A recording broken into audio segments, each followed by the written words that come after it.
The hooks in ComfyUI during this technical update have also been shared in other application scenarios. This video mainly shows two of them, which implement a feature similar to the Lightning Hub node in a web UI within the same application. Navigate to RunningHub, click AI, or click the link in the introduction to register and get 122 gig the BRAI log in daily to receive an additional 100 points. The corresponding AI workflow and one-click AI applications have been deployed online and can now be run and tested online. This generation was also done using the Librabo AI online ComfyUI platform, and then we directly see the workflow. The workflow is clearly a tattoo pattern, configured with our release 2.25D large model. This middle section is what we should pay attention to. With this hook, we can set different prompts for various regions. You can see that they form a combination.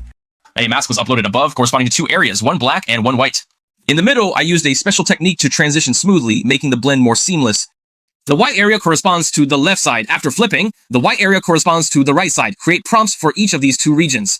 So it's not just that, we can still do it. Just keep duplicating this node to create more area prompts in sequence. Pay attention to this node called Set Clip Hooks. On its left side, you can connect LoRA models, even multiple ones, to handle the area on the left. The same applies to the area on the right. Different prompts in LoRA models can be applied in separate regions. So you can see I just took one earlier and the stability is still good. We just need to adjust the shapes we created to meet the constraints for separating foreground from background. We've discussed many methods for drawing in different areas. In this case, using hook nodes is considered the final solution, the ultimate approach.